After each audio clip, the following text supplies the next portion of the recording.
هلو دك إيرترا نحنا ناب أريزونا ننبر إيرتراويان أم مدبرت معبل إلنا أب ممهار ويمسلت أنسب أمويا مسلت أن توافرنا دلنا لو معلت نزار بلا نتبي انتايا origin isn't I بهال blackboard again it's not blackboard it's whiteboard okay so anyway so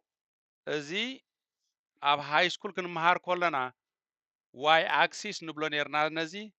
إذا نابز قصو زخيتك x axis إنا نبلو إزيا تا origin تبهال origin إزيا أمسنا عابي يزغونا ترى اللوا عابي ترى سلازو بهاي سكول ممهرانا x y z ندالو anyway x and y coordinates تبهال حنقولنا حبيت أموني رمبو قنت أمونتايكم مخانو كندتي دحبرنا سباي نبرن من الوقت أبز حلفة كليب نجيركم يجن انتهي أقبلكم دلي إذا origin تبهال origin تا 0 point مالتي 0 x0 y0 x0 and y0 إذا قداميتي digit انتهي تبهال x تخلعيتي digit كاني y تبهال مالت سلازي حجي أمسنا x أبز قصة مغيروه ولا حنت بوتان عايز غير كاسي ترجم يبولون تراي ساعات كل تجز دلو حدا plane is plane xy plane بحال سلازي نزي أنت هنجبراينا كريكم قال نجار كن كيرينا كابتز تمهرنا يسقولوا لو تجيروا مودلو نابت مسنع ما لو تخا أيكونن لو تكتب لي تخلينا زي تزي أكسيس يوم دبلو نقول زخيد هوب تصحف يلا أن تاشمي أوكي زي تزي أكسيس يو إذا خاني تي x axis ወይ ከዓ d axis ብሎ diameter ስለ ትጸርብ ማለት እዩ d axis ወይ x axis anyway እዚኣ ከዓ እንታይ ማለት እዩ እታ ቀዳመይቲ z ክትከውን እያ እታ ካልኣይቲ ከዓኒ x ክትከውን እያ ማለት እዩ ስለዚ እዚኣ እታ እዛ ዓለምና ምስናዕ ተስርሖ ዘሎ እዚ ካልእ ዋላ ሓንቲ የለን ኦኬ ሶ እዚኣ እታ z ቫልዩ ኣብዚ ክትከውን እያ እዚኣ ከዓ እታ x ቫልዩ ማለት እዩ ኦኬ ናው ሕጂ እንታይ ኢና ንብል ዘለና ካብዚ إذا origin solid work تخنمهركم زبهال دلو solid work زبهال تي master كام زبهال دحري متسي master كام كا to program دوت software يو اتا machine كا and the CNC machine oh my bad إذا بوردنا تبقى يكون أنا يتحازلنا سلازي وبسي يا أخي نايدخاتات السرارة حنسرح لنا guys okay so እዚኣ ከዓ እታ CNC ትበሃል መሽን ማለት እዩ ስለዚ ኣብዚኣ ዓባይ ሕቶላትና ንዓኹም ሶሊድ ወርክ ክትስእል ከለኻ ኣብ ኦሪጅን ትጅምሮ ኩሉ እቲ ብሓፂር ነፍሲ ወከፍ ሕንፃፅ ወይ ፖይንት ኣብቲ ትስእሎ ኩሉ ግዜ ካብ ኦሪጅን ክንደይ ርሒቑ ከም ዘሎ ዲፋይን ትገብሮ ቤናይ በቲ ብሉፕርን ዓቐናት ሂቦምካ ዘሎ ስለዚ ኩሉ ግዜ ካብ ኦሪጅን ካብቲ ገለገለ ክሊፕ ደርኤናኩም ከምኡ ኢና ገሊፅናዮ ማለት እዩ ኦኬ ስለዚ ሶሊድ ወርክስ ኩሉ እቲ ስእልት እቲ ሕንፃፃት ነታ ኣቕሓ ደቑመልካ መባእታ ናቱ ወይ ካብ ኦሪጅን ዲፋይን ኮይኑ ተገሊፁ ወይ መበቆሉስ ኣብ ኦሪጅን ክሳብ ክንደይ ርሒቑሎ ቁመቱን ውሓቱ ወርኤቨር እዚ ኣብ ሶሊድ ወርክ ኣብ ማስተር ካም ከዓ እታ ኣብ ሶሊድ ወርክ ዝሰኣልካያ ማደል ኢኻ ኣብ ማስተር ካም ከፊትካ ከዓ እሳ ከዓኒ ልክዕ ኣብ ኦሪጅን ኣላይን ትኸውን ወይ ልክዕ ትመዓዓረ ስለዚ ሶሊድ ወርክን ማስተር ካምን ሓደ ቋንቋ ዘራዳድኦም መን እዩ ኦሪጅን ኣብታ ኦሪጅን ንራኸቡ መሽን ደኣ ከመይ ጌራ ክትፈልጥ እያ ኦሪጅን ናታ እዚኣ ኣብ ዓለም ምስናዕ ደሎ ሰብ ወይ ብሲኤንሲ ዘይሰርሕ ሰብ እዚኣ ከም ጋንያ ትኾኖ ንሰብ ማለት ከመይ ጌና ንራዳዳ ወይ እታ ትፀርፍ ጫፍሲ ኣበይ ከም ዘላ ከመይ ጌራ ትፈልጥ እዚኣ እታ ናይዛ ንዛረባ ዘለና ምስጢር ማለት እዩ ኣብ ምስናዕ እዚአን ከተተኣሳስረን ትኽእል እንድሕር ኮንካ ተወዲኣ ካብኡ ቤቢ እዩ ዋላ ሓንቲ ይብልና ሓደ ተደመሮ ሓደ ክንደይ እዩ ክልተ እዚ ካብኡ ዝፈልዮ ወላ ሓንቲ የለን ሕጂ እንታይ እያ ክብለኩም ደልየ እታ ትፀርብ ጫፍ ቱል ከምዚያ ትመስል መብዛሕትኡ ዝተፈላለየ ቅርፅታት እዩ ዘሎ ግን ድሓን ከምዚ ወሲድና ኣብዚኣታ ቱል ከምዚ ኢላ ትወፅእ ከምዚ ዳይመንድ እያ ትመስል ኤኒዌይ እዚኣ ምስ ምን ተኣሳሲራ ኣላ መስልኩም ምስቲ ተረት ዝበሃል ሙስ እያ ከምዚያ ትመስልታ እዚ ኣብዚኣ ከምዚ መእሰሪት ኣለዋ ኤኒዌይ ብሎኒ ወይ ዝኾነ ወሬቨር ኣብዚ ከዓኒ እንታይ ዝበሃል ኣሎ ነዚ ሕዥዎ ዘሎ ተረት ትበሃል ብቋንቋ እንግሊሽ እዚ ኦኬ ስለዚ እዛ ጫፍ እዚኣ ትፀርብ ነታ ትፅረብ ሓፂን ወይ ቅርፃ ቅርፂ ለሰይታ ቅርፅና ከምዚ እንትሕር ኮይኑ መልክዓ ከምዚ ኢላ ትኸይድ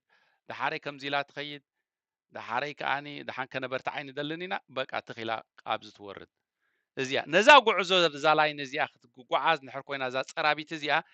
ክትጓዓዞ ትኽእል ራእዩ ከምቲ ሓፂን ከምቲ መትሓዚኡ ዘሎ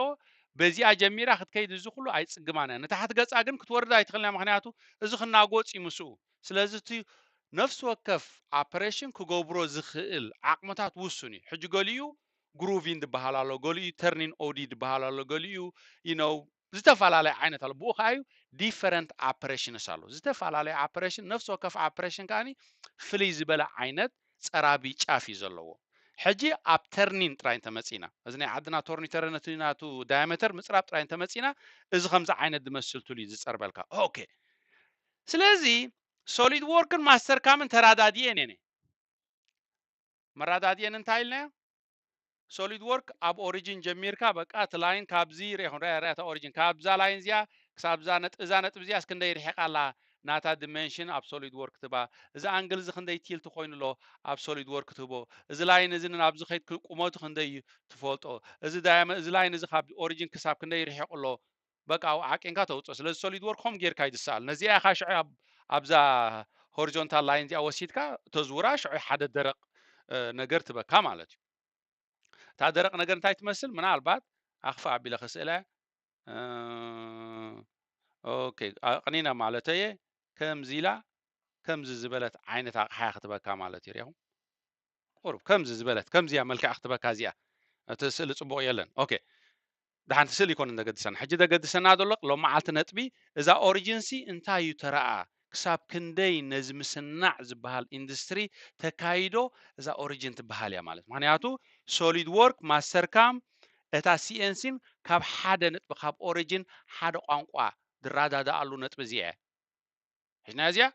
ድራዳዳ እንተዘይኮነ እዚ ላይን እዚ ኣብ ማስተር ካም ኣብ ካልእ ቦታ እንድሕር ኮይኑ ኣብ ሶሊድ ወርክ ኣብ ካልእ እንድሕር ኮይኑ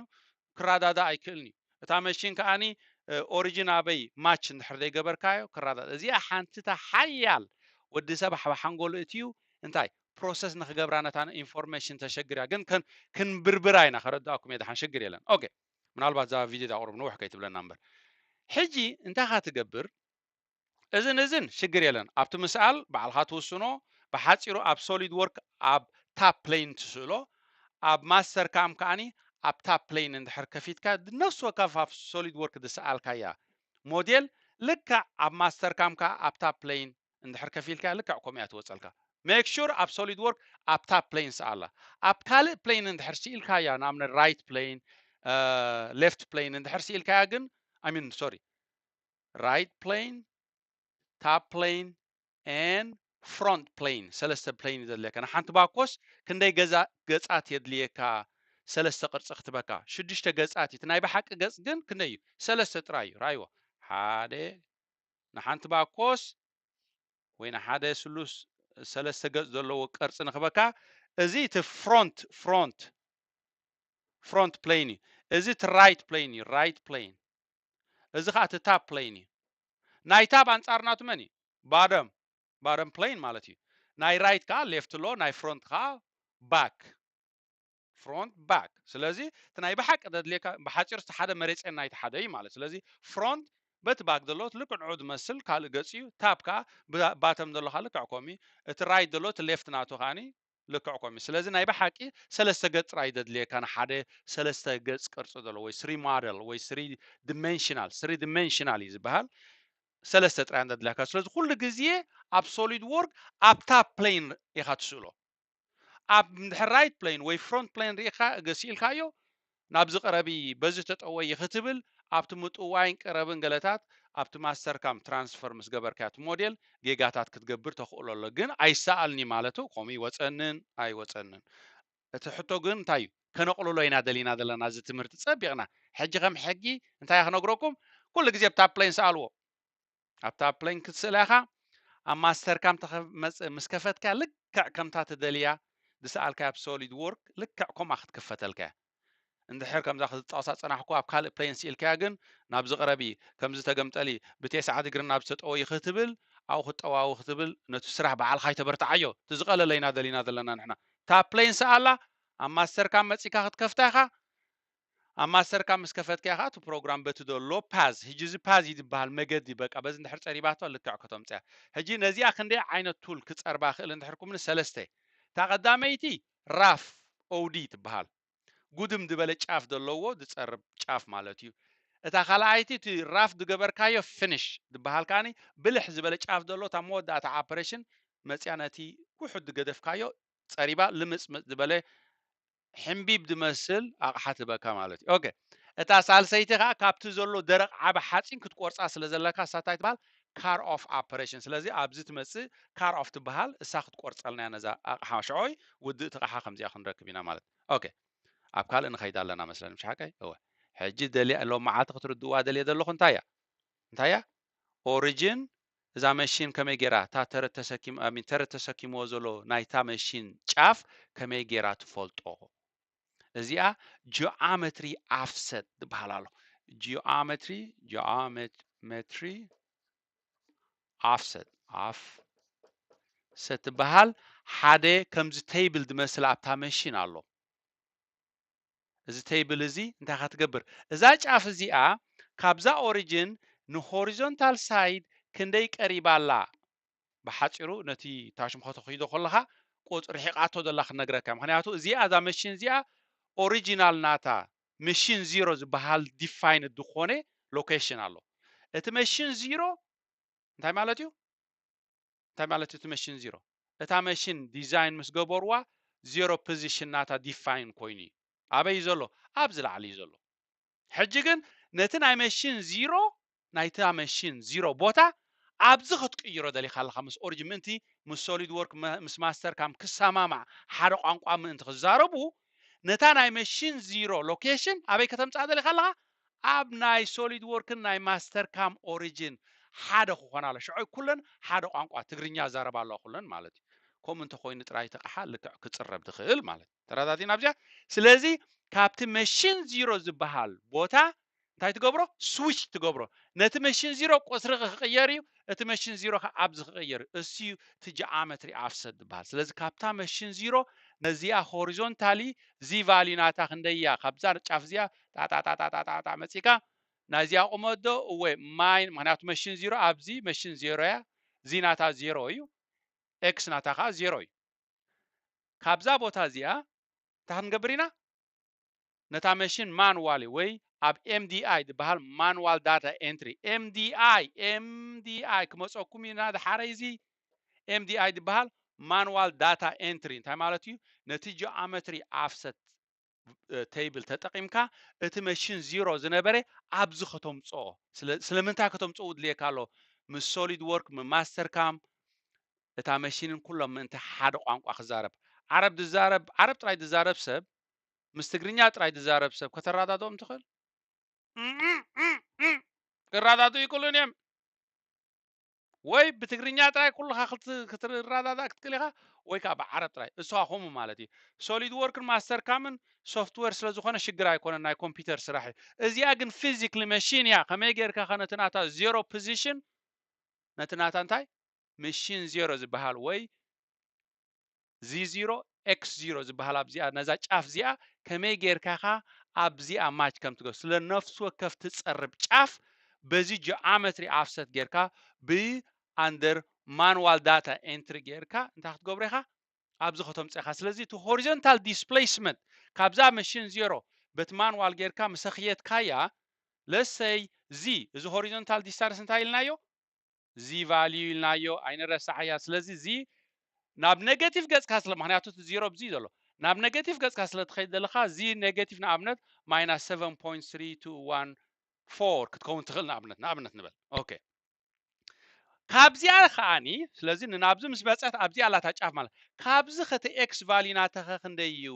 ወል ኤክስ ቫልዩ ከዓኒ ማይናስ 5.3218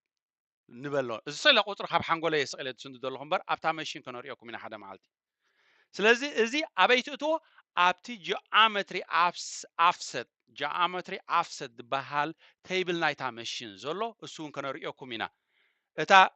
ኤክስ ቫልዩ እዚኣ ትእትዋ ኔጌቲቭ ማይናስ 53218 ትብላ እታ ዚ ቫልዩ ናታ ከዓ ማይናስ 7.324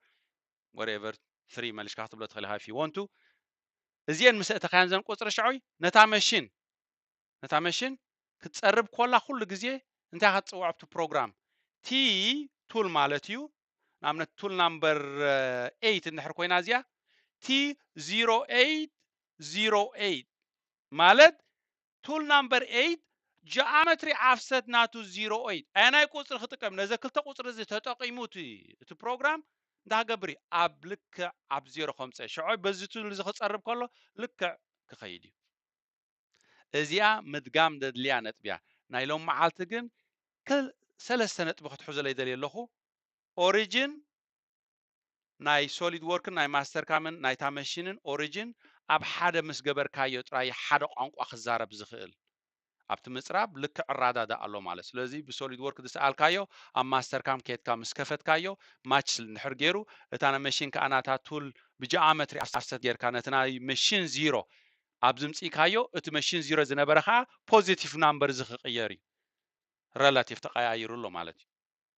ስለዚ እታ ነጥቢ ክትሕዝዋ ደልየኩም ዘለኹ ኦሪጅን ጥቕምናታ እዛ ኣብ ሃይ ስኩል ዝተምሃርኩማ ኤክስ ኤን ዋይ ኢሎም እዮም ምሂሮምና ሕጂ ግን እንታይ ነቀይርና ኣለና ኤክስ ዚ ኢልና ምክንያቱ እታ ፕሌን ከምዚ ኢልካ ስለ ትሪኦ